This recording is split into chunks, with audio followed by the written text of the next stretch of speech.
কিছু কথা এমনও হয় যেগুলা মানুষকে অনুধাবনের আওতায় এনে দিতে হয়, না হলে তারা হয়তো অনেক মানুষ সেগুলা বুঝতে পারে না। আর বুঝতে না পারার কারণে তারা অনেক হেনস্থা কিংবা লাঞ্ছনার শিকার হয়, আর ভুল পথে পা বাড়িয়ে তাদের দুনিয়া এবং আখিরাত ধ্বংস করে। আমাদের এই দেশটা 200 বছর শাসন করেছেন ব্রিটিশ খ্রিস্টানরা। 200 বছর তারা শাসন করে আমাদের সমাজের প্রত্যেকটা সেক্টরে তাদেরকে যাতে আমরা অনুসরণ করি সেরকম কিছু কাজ তারা চালু করে দিয়ে গেছে। যেমন তারা তো ব্রিটিশ ছিল, তাদের অনেক মেধা বুদ্ধির কারণেই তাদের নাম দেওয়া হয়েছে ব্রিটিশ। তারা এই বাংলাদেশের মানুষ যখন বলল যে আমরা ইংরেজি শিখবো না, ইংরেজি শিক্ষা হারাম, তারা কি করলো দেখেন, তারা বলছে যে তোমরা ইংরেজি শিখবা না, তোমরা আমরা ইংরেজি খাওয়াবো। তখন তারা এই গ্যারেন্টি দিয়ে তারা কি করলো, একটি বিস্কুটের কোম্পানি দিল, দিয়ে সেই বিস্কুটে মাঝখানে তারা লিখে দিল আল আমিন ইংরেজিতে লিখে, তারা এই বাঙালির মধ্যে ছেড়ে দিচ্ছে। তখন এই বাঙালি বিস্কুট পেয়ে তো তারা কিনে কিনে খাচ্ছে। তখন তারা ওখানে বলছে, কিরে বাঙালি তোরা না বলছিলি ইংরেজি খাবে শিখবি না, এই দেখ তোদেরকে আমরা ইংরেজি খাওয়িয়ে মানে খাওয়াচ্ছি। তো এরকম দ্বিতীয় আরো কাজ ছিল। দেখেন আমাদের দেশের মানুষ তো এই যে চা পাতা আগে চা খাইতো না। আমরা যে দেখি এখন চা মানুষ খায়, চা গুলো আগে মানুষ খাইতো না। ওই ব্রিটিশরা কি করলো, ওই চা আমাদের মধ্যে মাংনাতি বিলাইলো, মাংনা মাংনা ফ্রি, টাকা লাগবে না, এভাবে এভাবে খাওয়ায় আমরা শিখাইছে। এখন দেখি আমাদের অনেক মানুষ সকালবেলা নাস্তা খাওয়ার আগে চা দরকার, ওইটা ব্রিটিশরা চালু করলো, আমাদেরকে অভ্যাসের দাসে পরিণত করলো তারা। এখনো অনেক কার্যক্রম আমাদের যেরকম আমাদের দেশে যে এখনো যে সংবিধান সিলেবাস গুলো আছে সেগুলো কিন্তু ব্রিটিশদের তৈরি। আমাদের দেশে যে এই যে মাদ্রাসা আছে, আলিয়া মাদ্রাসা আছে, এটা কিন্তু ব্রিটিশদের তৈরি। তো অনেক কিছু কিন্তু আমরা ব্রিটিশদের তৈরি। এখনো আমরা তাদেরকে ব্রিটিশ বিরোধী আন্দোলন করে ব্রিটিশদেরকে মানে এই দেশ থেকে বিতাড়িত করার উদ্দেশ্যই ছিল যে আমরা যাতে একটি সুখী সমৃদ্ধি দেশ গড়তে পারি, শোষণমুক্ত দেশ গড়তে পারি। আমরা কারো অধীনে থাকতে চাই না। কিন্তু দুঃখের বিষয় হলো তাদের লেকে যাওয়া সেই কারিকুলাম, সেই অর্থনৈতিক, রাজনৈতিক, হ্যাঁ, এরপরে যেই অবকাঠামোটি তারা দাঁড় করিয়ে রেখে গিয়েছিল, আমরা তাদেরকে বিতাড়িত করে সেই অবকাঠামোর মধ্যেই দাঁড়িয়ে আছি। আমরা এর থেকে বিন্দু মাত্র পরিবর্তন করতে পারি নাই। কারণ হচ্ছে আমরা সেই ব্রিটিশদের তৈরি গণতন্ত্রকে যদি আমরা বিতাড়িত করতে চাই, তাহলে আমাদের আগে আমার নিজের পরিচয়টা বুঝতে হবে যে আমি তো খ্রিস্টান নয়, আমি মুসলিম, আমি মুসলমান। আমি মুসলমান হিসেবে তো আমার সংবিধান হবে আল কোরআন। আমি কমিটমেন্ট করছি আল্লাহর সাথে, লা ইলাহা ইল্লাল্লাহ, আল্লাহ তোমার হুকুম বিধান ছাড়া কারো হুকুম বিধান মানি না। সেই ক্ষেত্রে আল্লাহর হুকুম আছে কোথায়? কোরআনে আছে, আমার অনুসরণ করতে হবে কোরআন। কিন্তু না, আমি মুসলিম হিসাবে আমি নামাজ পড়ি, রোজা রাখি ব্যক্তিগতভাবে, কিন্তু রাষ্ট্রীয় জীবনে মানি ব্রিটিশ খ্রিস্টানদের আইন। সেক্ষেত্রে আমরা শিরিকের ভিতর লিপ্ত আছি। যাই হোক, যেটা বলতে চাইছিলাম, আপনারা এই গণ্ডি থেকে এখনো বের না হওয়ার কারণ হচ্ছে আপনাদের পরিচয় না জানা। আপনি কে, আপনি কোন ধর্মের লোক, আপনার মানতে হবে কি সেটা জানা আপনার জরুরি। জানার পরে কাজ করা হচ্ছে আপনার কাজ। ধরেন আপনি একজন হিন্দু মানুষ, সে এসে বলতেছে আমি মুসলমান হব, তখন আমি তাদেরকে বলবো যে তোমরা বলো লা ইলাহা ইল্লাল্লাহ মুহাম্মাদুর রাসূলুল্লাহ। তখন সে এই কথা যখন বলবে যে লা ইলাহা ইল্লাল্লাহ মুহাম্মাদুর রাসূলুল্লাহ, হ্যাঁ, তখন সে মুসলিম হয়ে সে মানে মুসলিম বলে সে পরিচয়টা দিবে, মানে সেই থেকে সে মুসলিম। এখন বুঝার বিষয় হচ্ছে এটা যে সে তো আগে আগে বলেন বেদ, গীতা, রামায়ণ, মহাভারত, উপনিষদ এগুলার অনুসারী ছিল। যখন সে বলল লা ইলাহা ইল্লাল্লাহ মুহাম্মাদুর রাসূলুল্লাহ, তখন থেকে সে হয়ে গেছে আপনার আল্লাহর বিধানের অনুসারী। মানে সে বলেছে আল্লাহ ছাড়া কারো হুকুম বিধান মানি না। লা মানে নাই, ইলাহা শব্দের অর্থ হলো আইনদাতা, হুকুমদাতা, বিধানদাতা, ইল্লাল্লাহ মানে আল্লাহ ছাড়া, মুহাম্মাদুর রাসূলুল্লাহ মুহাম্মদ সাল্লাল্লাহু আলাইহি ওয়াসাল্লাম আল্লাহ রাসূল। তো সেই হিন্দু লোকটা যখন, সনাতন ধর্মের লোকটা যখন বলল আমি আল্লাহর হুকুম বিধান ছাড়া কারো হুকুম বিধান মানি না, তখন তার জন্য মানতে হবে কোরআন, কারণ আল্লাহর হুকুমটাই কিন্তু কোরআনের মধ্যে আছে।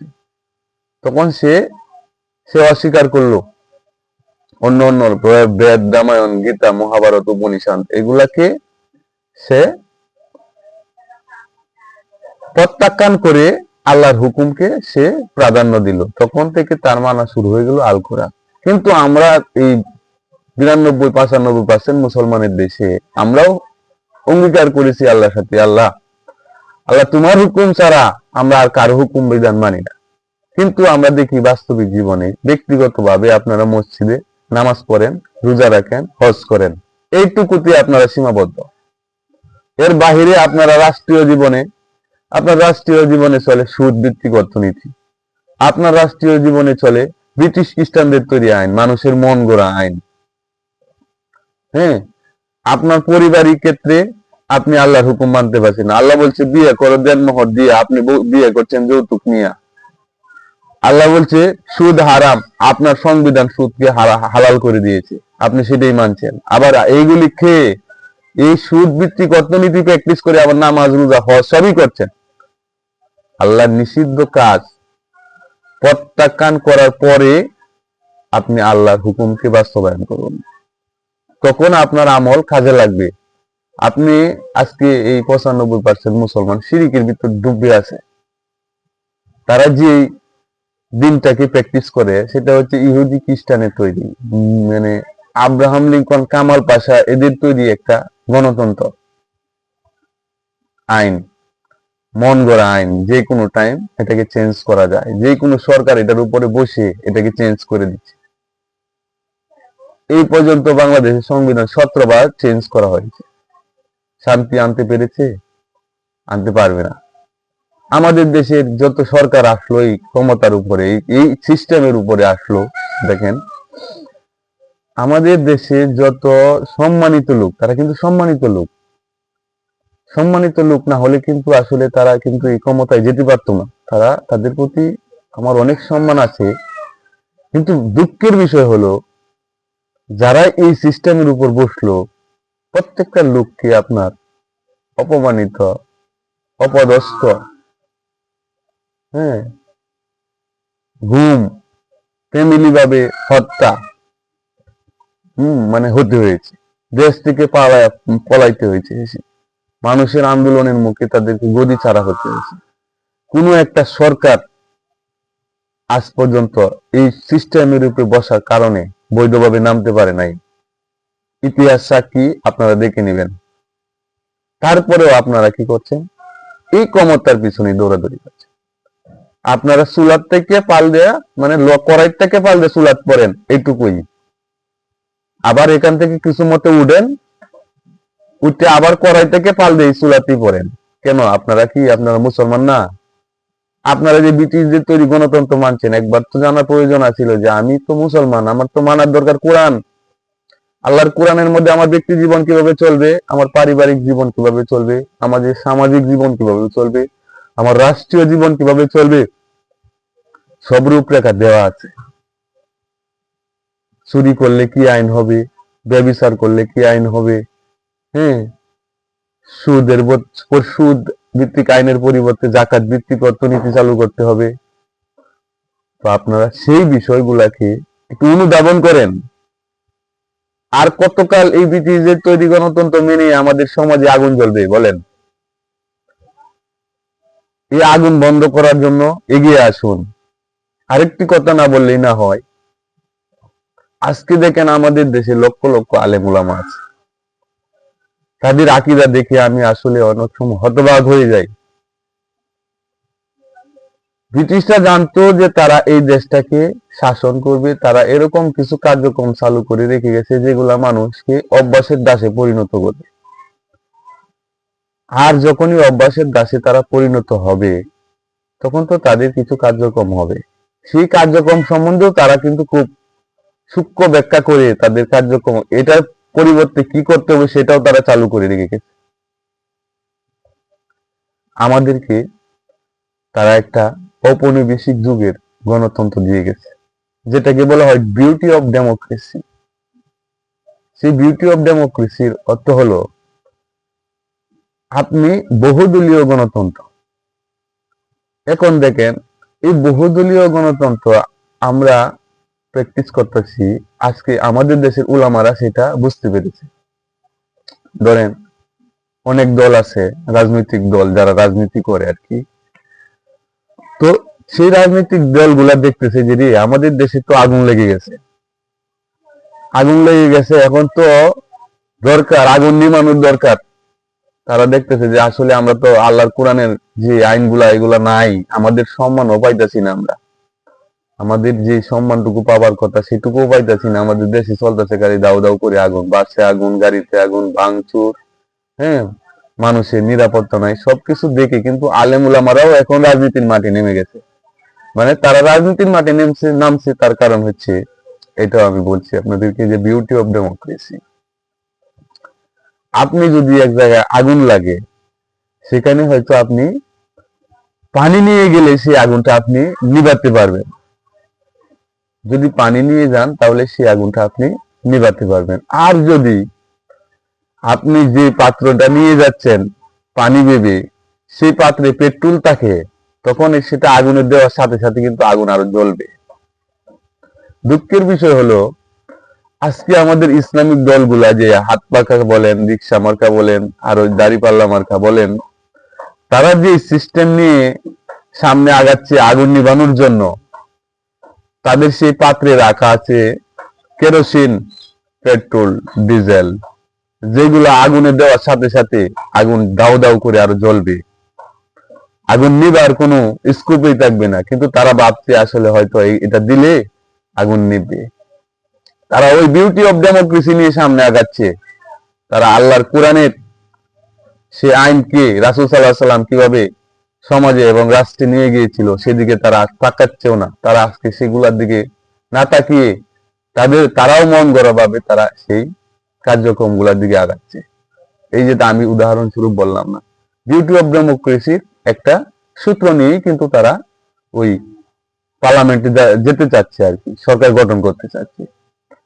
তো এই গঠন করাটাও এটা তো ব্রিটিশদের তৈরি। তারা কি তাদের মাথা থেকে এই এই এই বুধ শক্তি কিভাবে উঠে গেল, আমি কল্পনাও করতে পারতেছি না যে আসলে এই জাতির বুধ শক্তি বলতে কিছু আছে কিনা। যে এই এই গণতন্ত্র তো হচ্ছে আমেরিকার তৈরি, এই ব্রিটিশদের তৈরি মানুষ রচিত মতবাদ। আমার মানুষ রচিত মতবাদের মধ্যে কেন যাব? আমার কাছে আল্লাহর কোরআন আছে, রাসূল সাল্লাল্লাহু আলাইহি সাল্লামের হাদিস আছে, সঠিক রূপরেখা আছে, হ্যাঁ, কিভাবে ইসলাম কায়েম করতে হবে সেই আমাদের সামনে আছে, আইডিওলজিটা আমার সামনে আছে। তো আমি কেন যাব ওই বিউটি অফ ডেমোক্রেসিটা? আসলে সেটাই হচ্ছে বোঝার বিষয়। হ্যাঁ, আসলে আসুন আমরা শুধু একটা কথার উপরে ঐক্যবদ্ধ, একটা কথা। কোন দল, মত, মাযহাব, ফিরকা, হ্যাঁ, সিস্তিয়া, কাদরিয়া, মুজাদ্দিদিয়া, আওয়ামী লীগ, বিএনপি, জামাতে ইসলাম, জাতীয় পার্টি, সরসিনা, চরমনাই, উজানি, দেওয়ানবাগি, আটরশি, মাইজ ভান্ডার, সকল দলের লোকেদেরকে আমি আহ্বান করছি, আপনারা বলুন লা ইলাহা ইল্লাল্লাহ মুহাম্মাদুর রাসূলুল্লাহ। আমরা আল্লাহর হুকুম ছাড়া কারো হুকুম বিধান মানি না। এই কথাটার উপরে আসিয়া দাঁড়ান। আপনারা বিউটি অফ ডেমোক্রেসি বাদ দেন, দিয়ে আল্লাহর কোরআনকে হাতে নিয়ে শপথ করেন যে আল্লাহ এতদিন যা করেছি করছি, ভুল করে ফেলেছি, এখন থেকে তোমার হুকুম ছাড়া আর কার হুকুম মানবো না, এই কথা নিয়ে আপনারা দাঁড়ান। আজকে যদি দাঁড়াতে পারেন, আগামী 24 ঘন্টার ভিতরে এই দেশে ইসলাম কায়েম হবে। আমি একজন গুনাহগার, এই কথাটা বলে দিচ্ছি, আগামী 24 ঘন্টার ভিতরে বাংলাদেশে ইসলাম প্রতিষ্ঠিত হয়ে যাবে। এই ছিল আজকে আমার কথা।